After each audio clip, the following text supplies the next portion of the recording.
जब ईरान ने हमले शुरू किए तो अमेरिका को इस बारे में पुनर्विचार करना पड़ा कि अब क्या करें। ईरान की सरकारी समाचार एजेंसी के द्वारा दी गई जानकारी के अनुसार इरना ने साउथ होर्मुजगन प्रांत के स्थानीय अधिकारियों का हवाला देते हुए बताया कि स्ट्रेट ऑफ होर्मुज के पास सिरिक के निकट एक इलाके को स्थानीय समय के अनुसार 1:30 बजे निशाना बनाया गया। हमले तब किए गए जब अमेरिकी सेना ने शुक्रवार को जॉर्डन में एक बेस पर हुए ड्रोन हमले और मिसाइल हमले के बाद युद्ध के शुरुआती दिनों के बाद से ईरान की सीधी गोलीबारी में अपने सैनिकों की मौत होने की घोषणा की गई। मारे गए सैनिकों की पहचान उजागर नहीं की गई है। सेंट्रल कमांड ने मौतों के बारे में कोई और जानकारी भी नहीं दी गई है। दरअसल ईरान जो इस बात से लगातार नाराज है कि अमेरिका कहता कुछ है करता कुछ है, जिसके लिए कितने ही शांति समझौते जिसका कोई मायने नहीं है। और आपको यह भी बता दें कि ईरानी प्रशासन की तरफ से यह भी कहा गया है कि अमेरिका के प्रेसिडेंट के किए गए हस्ताक्षर मायने नहीं रखते, वो तो किए गए हस्ताक्षर से भी पलट जाते हैं। ये किसने कहा और क्यों कहा, इसके पीछे की क्या रणनीति है, और अब अगर ईरान को यह महसूस हो रहा है तो ईरान क्या कुछ कर सकता है, वो भी आपको बताएंगे। बने रहिएगा अंत तक हमारे साथ। नमस्कार, मैं हूं आशीष त्रिपाठी आपके साथ। युद्ध शुरू होने के बाद से अब तक 16 अमेरिकी सैनिकों के मारे जाने की खबर है। 430 से ज्यादा घायल हुए हैं और पड़ोसी देश इराक में कुर्दिस्तान फ्रीडम पार्टी ईरान के कुर्द असंतुष्टों का एक समूह जिसे इरबिल के पास स्थित एक बेस पर रविवार तड़के ड्रोन इनके द्वारा हमला किया गया। समूह के सैन्य अधिकारी रिबाज शरीफी के अनुसार इस हमले में संगठन के 8 सदस्य घायल हुए। इराक के अर्ध स्वायत्त उत्तरी कुर्द क्षेत्र की राजधानी इरबिल के निवासियों ने भी रविवार तड़के हवाई सुरक्षा प्रणालियों से हुए धमाकों की आवाज को सुना। पिछले 4 दिनों में इरबिल पर कई बार ड्रोन अटैक्स हुए हैं और ये हमले ऐसे समय में हुए हैं जब पिछले हफ्ते नए इराकी प्रधानमंत्री अली अल जैदी ने वॉशिंगटन का दौरा भी किया था। अमेरिका और ईरान के बीच तनाव बढ़ रहा है। किसी भी गुट ने इन हमलों की जिम्मेदारी नहीं ली है, लेकिन पहले ईरान और ईरान समर्थित इराकी मिलिशिया ने कुर्द इलाकों में हमले किए, जहां अमेरिकी सैनिक और हथियारबंद कुर्द ईरानी विद्रोही गुट मौजूद हैं।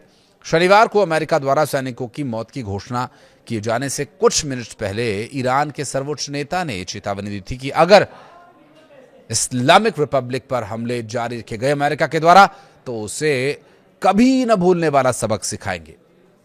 यह बयान उस बयान का जवाब भी माना जा रहा है जिसमें अमेरिका के प्रेसिडेंट ने कहा था कि ईरान अगर बातचीत की टेबल पर नहीं आया तो उसे एक रात में तबाह कर देंगे। तो उसका शब्दों में और हथियारों में दोनों ही जगह ईरान ने माकूल जवाब दिया है। ईरान के एक वार्ताकार ने कहा कि तेहरान लगभग 1 महीने पहले हुई उस अंतरिम डील के तहत अपनी प्रतिबद्धताओं को रोक रहा है जिसका मकसद लड़ाई को स्थायी रूप से खत्म करना था। तेहरान के बयानों ने एक और नाजुक कड़ी को तोड़ दिया क्योंकि युद्ध के खत्म होने के कोई आसार दिखाई नहीं दे रहे हैं। खामेनेई ने न केवल ईरान बल्कि क्षेत्र में उसके हथियारबंद सहयोगियों, जिन्हें वे एक्सिस ऑफ रेजिस्टेंस कहते हैं, की ओर से सबक सिखाने की चेतावनी भी दी थी है।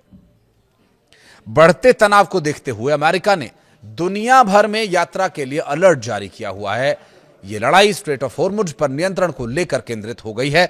बढ़ते हमलों से अब आम नागरिकों और बुनियादी ढांचों, जिसमें पीने के पानी के लिए डिसैलिनेशन प्लांट, जो खारे पानी को मीठा बनाने वाले संयंत्र हैं, इसको भी शामिल किया गया है, जो खतरा पैदा हो गया है।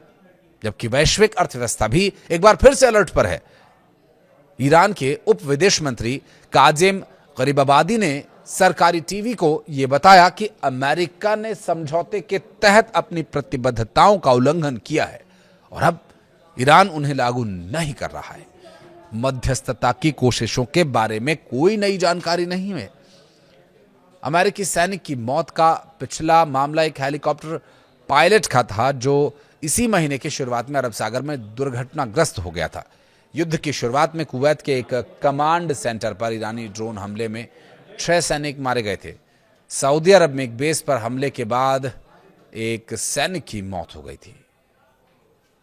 इराक में एक रिफ्यूलिंग विमान के दुर्घटनाग्रस्त होने से 6 लोग मारे गए थे। कुवैत के अधिकारियों और कुवैत पेट्रोलियम कॉरपोरेशन के अनुसार शनिवार को कई इलाकों में सबसे ज्यादा नुकसान कुवैत में हुआ, जहां एक वाटर डिसैलिनेशन के प्लांट को और एक तेल सुविधा केंद्र को निशाना बनाया गया। दोनों ने ही जहाजों का विवरण देने से साफ इनकार कर दिया। रेगिस्तानी देश कुवैत में 2 दिन के भीतर डिसैलिनेशन प्लांट पर यह दूसरा हमला है, जहां पर यह देश अपने पीने के पानी का 90% हिस्सा प्राप्त करता है।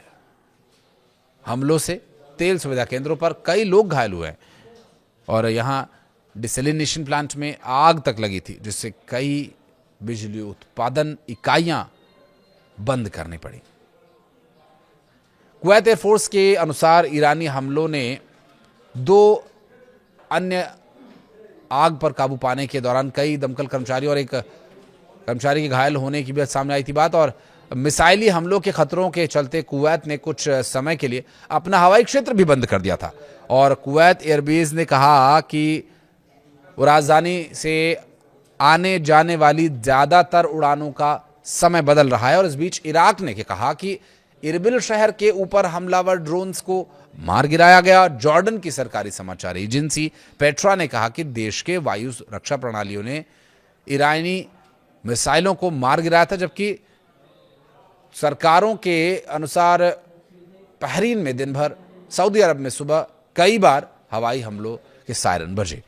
6 देशों वाले गल्फ कोऑपरेशन काउंसिल के सेक्रेटरी जनरल जासेम मोहम्मद अल बुदैवी ने ईरान पर इंफ्रास्ट्रक्चर और आम नागरिकों की सुविधाओं पर हमला करने के लिए युद्ध परंपराओं को उल्लंघन करने का भी आरोप लगाया है।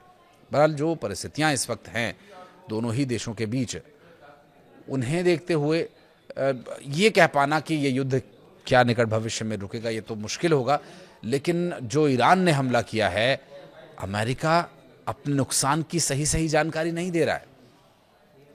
जो खबर लीक की गई है या यूं कहा जाए कि बताई गई, दुनिया को तो वही पता चलेगा। अमेरिकी बेस पर सीधा हमला हुआ ईरान की तरफ से, जिसमें 2 अमेरिकी सैनिकों के मारे जाने की खबर है। क्या ये संख्या और भी अधिक हो सकती है? क्या इस बारे में अमेरिका कुछ छिपा रहा है? ईरान की तैयारियों के बारे में क्या अमेरिका को पता नहीं था? क्या अमेरिका ये नहीं समझ रहा था कि ईरान जब पलटवार करेगा तो वो जगह कौन सी होंगी? ईरान बहुत दूर दराज के इलाकों तक अब निगरानी बनाए हुए है। ऐसे में आगे क्या कुछ होगा देखने का विषय होगा। वीडियो को यहाँ तक देखने के लिए बहुत बहुत धन्यवाद। कुछ कहना चाहे तो कमेंट सेक्शन में जरूर बताइएगा।